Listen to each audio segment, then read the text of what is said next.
नहीं रही, तब्दीली आ गई है। इमरान अहमद नियाज़ी साहब ने 176 वोट हासिल किए। ले लिए थे पिछले 2008 से और 2018 के बीच में 4 गुना ज्यादा पाकिस्तान का कर्जा बढ़ा।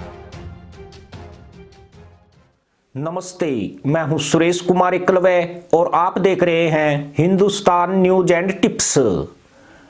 पाकिस्तान के प्रधानमंत्री इमरान खान ने पिछले दिनों यह कहकर तहमद मार्केट में सनसनी मचा दी कि उनके पास देश का खर्च चलाने तक के लिए पैसे नहीं बचे हैं और कर्जों में बढ़ोतरी राष्ट्रीय सुरक्षा का मसला बन गया है। यानी पाकिस्तान गंभीर संकट में फंस चुका है और कोई विदेशी ताकत उसे अपने कब्जे में करने की तैयारी कर रही है। यकीनन उनका इशारा कहीं ना कहीं चीन की ओर है, क्योंकि यही एकमात्र देश है जिसने पाकिस्तान में सर्वाधिक निवेश किया है। चीनी एक ऐसा देश है जो उसका कर्ज चुका पाने में नाकाम देशों के संसाधनों पर कब्जा करने की नीति अपनाता है, परंतु इमरान खान सिर्फ इशारा कर सकते हैं। उससे आगे खामोश रहना उनकी मजबूरी बन गया है। प्रधानमंत्री इमरान खान का यह बयान ऐसे समय पर आया जब मदरसा मुल्क पर घरेलू और विदेशी कर्ज 50,000 अरब रुपए से भी अधिक हो गया है। इस कर्ज में विदेशी कर्ज लगभग 127 अरब डॉलर से भी ऊपर हो चुका है। अगर सऊदी अरब से 4 अरब 20 करोड़ डॉलर भी मिल जाते हैं तो यह 132 अरब डॉलर के करीब पहुंच रहा है। इन कर्जों के अतिरिक्त पाकिस्तान के ऊपर वह कर्ज भी है जिन्हें पाकिस्तान के संस्थानों ने विदेशों से लिया है। इन कर्जों पर गारंटी भी सरकार द्वारा दी जाती है। हालांकि इमरान खान इन कर्जों के लिए पिछली सरकारों, पीपुल्स पार्टी और पाकिस्तान मुस्लिम लीग नवाज को जिम्मेदार ठहराता है, लेकिन इमरान के सत्ता में आने के बाद मात्र 39 महीनों में कर्ज लेने की रफ्तार ज्यादा बढ़ी है। यह इमरान खान की कमजोर नीतियों का ही परिणाम है, जिसने मदरसा मुल्क को आर्थिक संकट में धकेल दिया है और लोंडा कर्ज का सूद चुकाने के लिए कर्ज के ऊपर कर्ज लेता जा रहा है। साल 2008 में पाकिस्तान में लोकतंत्र की बहाली के बाद से 3 सरकारें सत्ता में आई है। यह तीनों ही अलग अलग पार्टियों की सरकारें थी।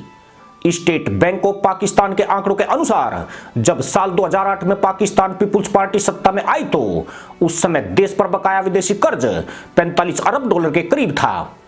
पीपीपी के सरकार के अंत तक यह कर्ज 61 अरब डॉलर तक पहुंच गया और 5 साल बाद नवाज लीग की सरकार के अंत में जून 2018 में यह 95 अरब डॉलर तक आ गया।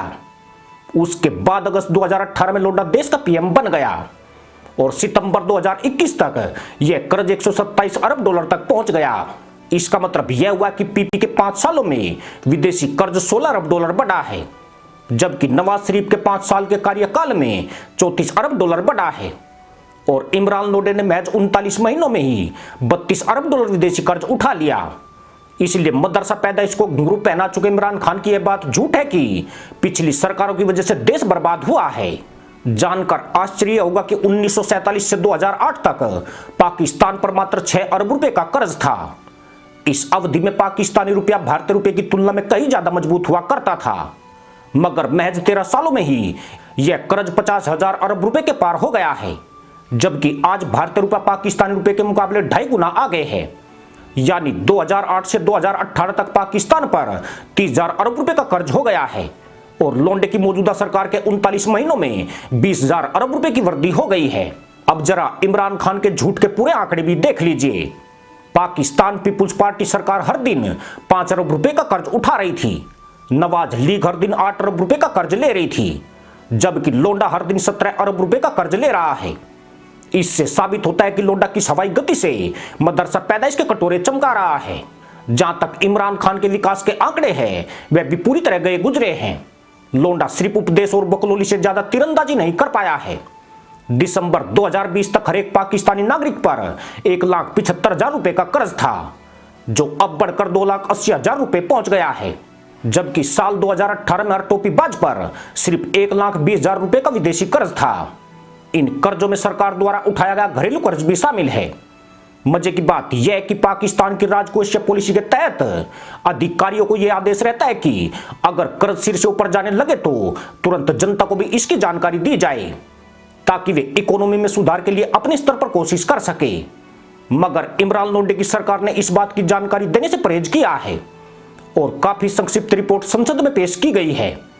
इस रिपोर्ट में ज्यादातर आंकड़े गायब किए गए हैं कि कर्ज क्यों लिया गया है और अब तक वो चुकाया क्यों नहीं गया है। 18 अगस्त 2018 को जब इमरान ने पाकिस्तान की गद्दी संभाली तब एक यूएस डॉलर में 103 रुपए 87 पैसे पाकिस्तानी रुपए आते थे, मगर बीते 39 महीनों में 72 रुपए से ज्यादा की बढ़ोतरी हो गई है। अब $1 की तुलना में पाकिस्तानी रुपया 175 रुपए से ऊपर पहुंच गया है।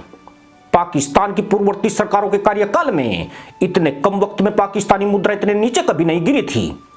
इतना ही नहीं, लोंडे के रहमोक्रम से मदरसा मुल्क दुनिया के उन देशों में शुमार हो गया जिनके ऊपर सबसे ज्यादा विदेशी कर्ज है। पर यह सवाल अभी भी स्पष्ट नहीं है कि पाकिस्तान पर यह कर्ज क्यों चढ़ा है। इमरान लोंडा इसे भ्रष्टाचार से जोड़कर देखता आया है, जबकि दुनिया को लगता है कि पाकिस्तान ने 90 के दशक से भारत, अफगानिस्तान और ईरान के खिलाफ जो प्रॉक्सी वार शुरू किया, यह पैसा उसकी भेंट चढ़ गया है। तीसरा एक कारण चीन को लेकर गिनाया जाता है। चीन ने पाकिस्तान में सीपीईसी प्रोजेक्ट और उससे जुड़ी परियोजनाएं चलाई है।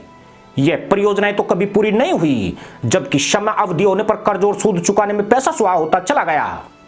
इसके अलावा निर्यात कम होने और विदेशी निवेश खत्म होने से भी पाकिस्तान कर्ज लेने को मजबूर हुआ है।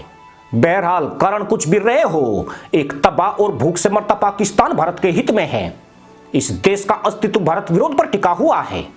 इमरान अब उस अस्तित्व को मिटाकर भारत का सिरदर्द कम कर रहे हैं, जिसके लिए भारत को इमरान को शुक्रिया कह ही देना चाहिए। इसी के साथ अनुमति दोस्तों, जय जवान, जय किसान, जय हिंद, वंदे मातरम।